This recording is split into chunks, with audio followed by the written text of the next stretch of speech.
Today's guest is interesting. Her name is SkyeBlu Cutchie, and she is actually an intimacy expert. And so we had a love and relationship expert on earlier this week. Oh, here she is. But now we're going to talk about a little more intimate than just love, but we're going to talk about sex and other things. And so I know that many people here have gotten out of toxic relationships and feel like, I don't want to do this again. I'm good. But before we even get into that, welcome, SkyeBlu. And can you first, before you introduce yourself, tell us, what does intimacy mean even? Hi, Lisa. Thanks for having me. Thanks, everybody. What does intimacy mean? It means, I mean, for everybody, it's a little bit different, but in general, it's this concept of like feeling close, feeling connected, being vulnerable with a partner, emotionally and physically, and also feeling safe, emotionally and physically safe in your relationship. That's all part of intimacy. Okay. And now formally introduce yourself and tell us a little bit about who you are and what you do. Sure. So I'm SkyeBlu Cutchie, or please call me Blue, and I am a certified relationship, intimacy, and sex therapist. And I am also a coach, an intimacy coach for women. Um, and I help women have better sex and intimacy through reconnecting with themselves, feeling empowered in their no, and being connected to what feels pleasurable to them. You said being empowered in their no? Yes, in their no, saying no. I love that. All right. So as I, you might already know, our audience is people getting out of toxic relationships and dealing with Mhm. very difficult divorce, custody, co-parenting situations. And from getting out of that kind of relationship, they've been damaged. And we have male and female clients, so either one, but we'll focus on women because that's who you consult with more. Um, Mhm. if someone's like, I am done with that, like, how do you feel about saying, I'm good, I don't need to like fall in love again and have great sex, I'm done? I would say we'll respect that. If that's where someone's at, like that's absolutely a choice you can make, right? As for anybody, but especially for women, there's a lot of messages I'm in America, in our society, that like a woman needs to be in a relationship to be fulfilled. And I don't believe in that. I believe that you can make your own choices. And if you tried it, you had a bad time, and you're like, you know what, I just want to be single. I want to focus on myself. You can have an intimate relationship with yourself that's also beautiful and fulfilling. And you don't have to have a partner if you don't want one. Okay. But is there anything from the past that they might be able to use to think maybe it's worth trying though? I mean, I like to think about it as the person Yeah. that you were with already took all of those years from you. Mhm. Why let them steal your chance of potential love and intimacy in the future? Totally. So there's two sides of that coin. And I wanted to start with like, make your own choices. And also, if there's a part of you that's saying, I would like to be in a relationship and this time not be toxic and be happy and feel fulfilled and feel safe and respected in that relationship, there's definitely things that you can do, that you can learn from your past, and develop new skills now. And there's so much to that. I'm sure we can dig into like what all of that means. There's a lot of things that you can do moving forward to experience a healthier relationship. Well, that's good to know, because I think that not just with our prior relationships, but our families of origin, sometimes we've learned very unhealthy relationship habits and they become familiar and normalized. So how about someone who's never had a positive role model for a healthy relationship who doesn't even know what that means. Yeah. I can tell you from personal experience, because that was my experience, is like I grew up with parents who were in a very toxic relationship, very abusive emotionally, physically. There was also alcoholism, like all the things. And Mhm. those were my models. Um, and it was really tough growing up, and my attachment style was not very healthy. And however, however, with a lot of work and patience for myself and compassion for myself through healing, through doing my own work, like therapy or coaching with a professional, you can definitely get to the other side of that.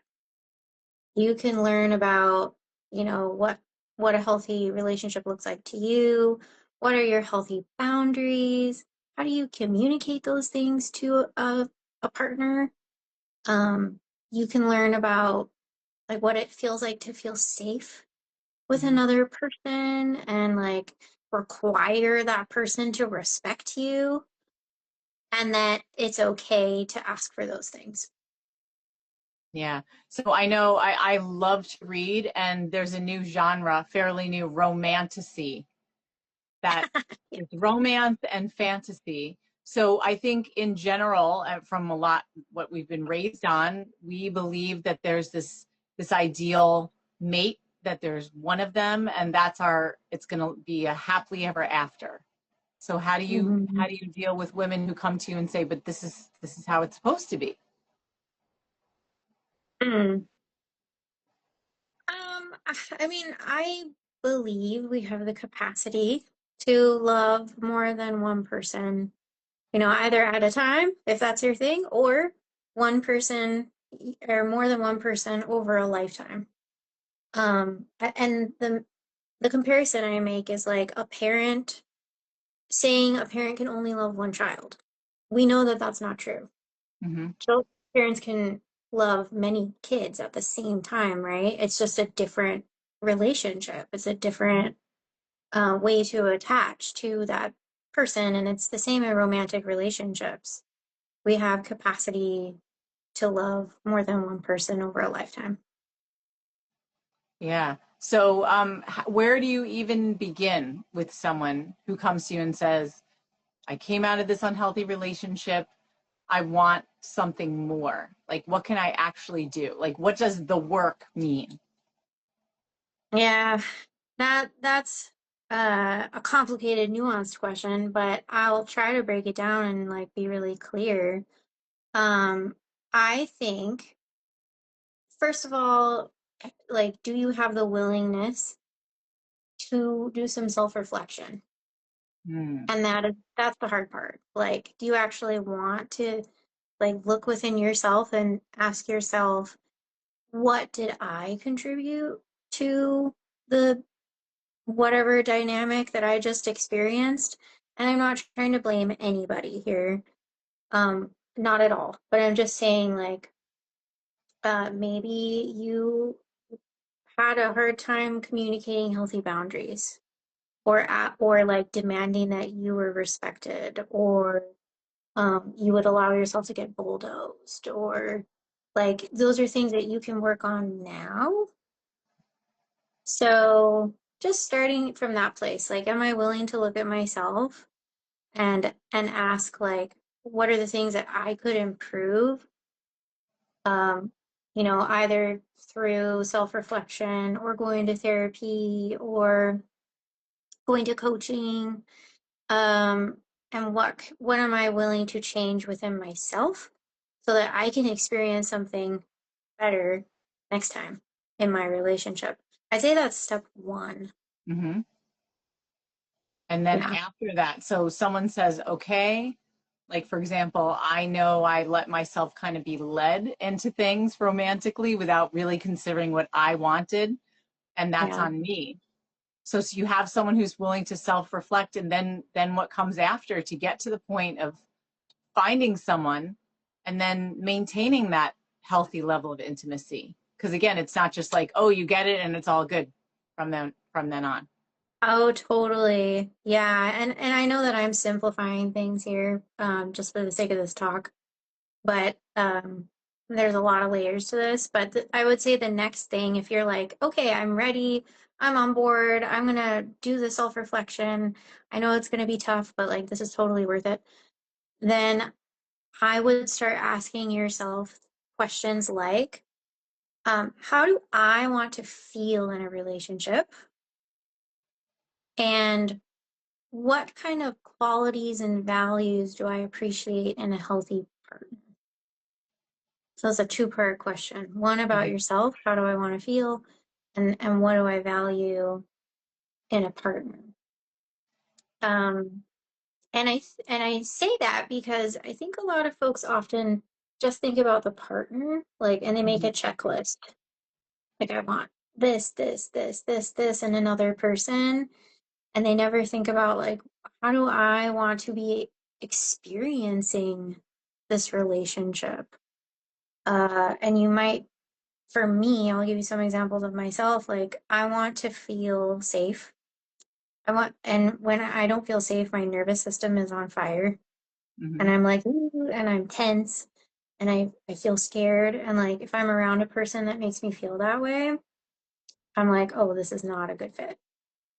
Right. So knowing those things within yourself, how you want to feel, it's like super good information when you're dating, for example, or with someone new. Yeah, as you're saying that, I was thinking that when I got out of my 20-year marriage relationship with my ex, I had never done online dating because I missed Mhm. I missed it all.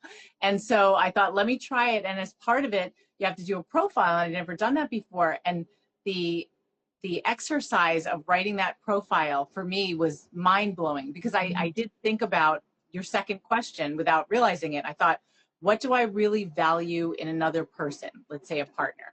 And I thought, I want Mhm. somebody, or I like people who have a couple of things that they're completely passionate about that have nothing to do with me.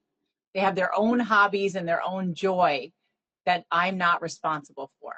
Or somebody that has very good social skills because I like to socialize and meet people and I don't want to feel like I'm dragging someone along with me. Another thing that I had said was, I want someone who loves moving furniture because I love going to tag sales and getting new things and just like changing things up. And my ex hated it. He said I was churning.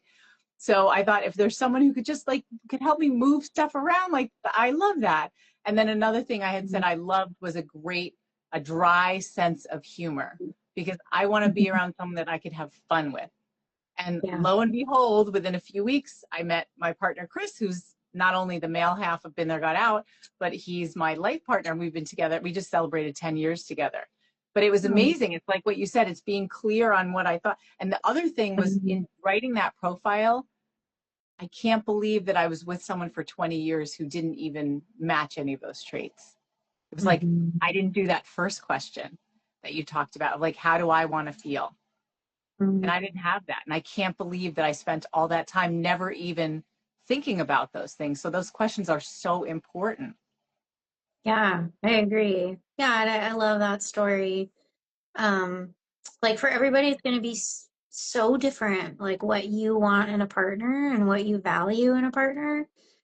But like just as long as that makes you happy, like you wanted someone to move your furniture. That's Be great. open to it. And Yeah, I someone to love that. laugh with. Because also getting out of such a heavy situation, I think it's really important to recognize the high levels of stress hormone and Mhm. to balance it with pleasure hormones.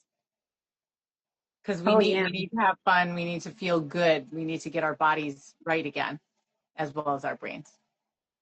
absolutely. And that, yeah, I teach women often about like reconnecting to their own pleasure in life. And I'm sure for your community, that's probably a big challenge after getting out of toxic relationships.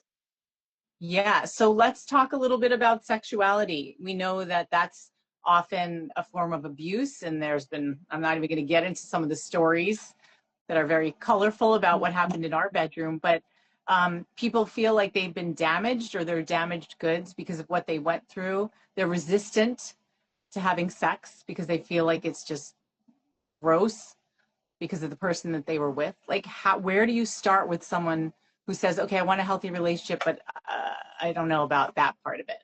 Like, how am I going to deal with this?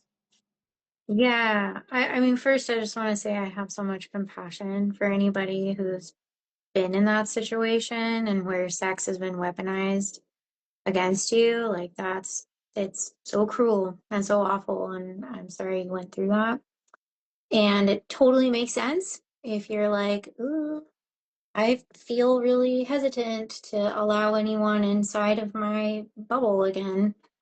That totally makes sense. I think it has a lot to do with safety. And I would say finding safety within yourself first is going to be really important Hmm. because if we don't feel safe within ourselves, it's really hard to feel safe with anyone else. Hmm. So Um, how does somebody, so like, what does that look like? How do I learn to feel safe with myself?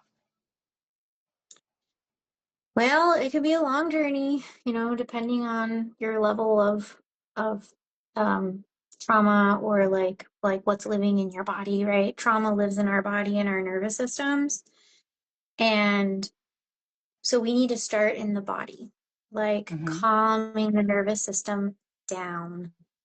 And a lot of that comes through like movement that feels really good to the body, such as restorative yoga, dance, could be like basketball, walks in nature, stretching. Like I'm just making things up, but like Hmm. something that feels good to you within your own body that also involves a lot of like breath and intentionality. That's a really good place to start. Yeah. A quick question. So one thing that we hear often is when people are sometimes doing these exercises, they start crying. Mhm. Do you know anything about that? I mean, I can guess why. Yeah, yeah, and that's normal, right? So if trauma lives in the body, emotions live in the body. If we're doing movement and getting in touch with emotions that might be in there that we're not aware of or that we've been keeping protected, suddenly we're poking at it, accessing it through movement. It's just getting released, maybe grief or sadness or pain or maybe even joy. Like maybe this moment is so nice and peaceful and you start crying because it's so nice. Hmm. And it's just a release of emotion and a release of energy, and it's nothing to be worried about or ashamed of. All right. Well, that's good. I mean, I thought it was, I agree with you. I think it's things being released. I didn't even think of it as a good, like joy coming out as well. Could be. Yeah. Yeah. So, what Hmm. are the foundations to, let's say, a healthy, intimate relationship with yourself, with others? Like, how do you know when you're getting to the point where you're ready? Like, I was talking to one of our clients earlier, and she said, whoever I get involved with, I bring so much baggage to the situation. I said, I think you bring a lot more than baggage, and being our age, everybody has baggage. Yeah, totally. I mean, honestly, if you're wanting to get back into dating after a really hard situation, I would really recommend having some sort of therapist or coach who you're working with so that you're not subconsciously taking all of the baggage that you mentioned and throwing it onto a new person. Mm-hmm. Because we can do that, right? Like our own stuff will inevitably come up in a new relationship. That's normal. But if we're not working on it, if we're not aware of it, it could negatively impact that new relationship in ways that we don't even know yet. Yeah. Are there So, any tips for people who are starting to date again after getting out of one of these relationships to know, okay, this person makes me feel safe versus that's a red flag? yeah, definitely. So, listening to your intuition and like actually tuning in and listening to your intuition. What is your gut telling you? What is your body telling you? Like you'll probably feel it. And I think especially for women, a lot of women ignore it Yeah. because we've been taught to like make other people happy, right? Or focus on what makes someone else feel comfortable and not what does makes me feel comfortable. Hmm. So listen to your intuition. Honor whatever your gut is telling you. If your gut is like, oh, this person, maybe like this person is boring. I'm not laughing with them.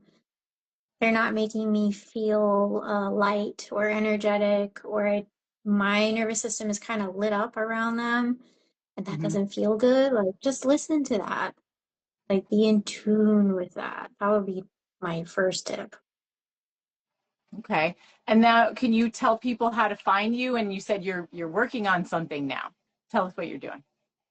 Yeah. So right now, actually next Tuesday, I have a 3-day challenge coming up that's free. It's for women. It's called More Than Just Roommates. And it's for women who are in relationships who are feeling distant or disconnected from their partner. And they want more intimacy, more connection, and better sex. And I'm going to be teaching you how to do those things so that you don't have to take years to figure it out. I'm giving you the shortcut for free. And you Great. can find me here on Instagram, intimacy.with.blue, BLU. Okay, great. And that's on Tuesday? That's next Tuesday. Yeah, All right, great. Well, thank you so much, Blue, for coming on and sharing these ideas. I mean, it's nice to know that there are things that we can do, whether we got out of just a toxic relationship or if we've been raised, unfortunately, with a toxic family of origin, to not feel like it's a life sentence that you can never be in a healthy relationship, that there's skills that people can learn. absolutely. Yeah, thanks for having me on. It was so nice to chat with you all. Yes. Thanks again. Let's stay in touch. Bye. Bye.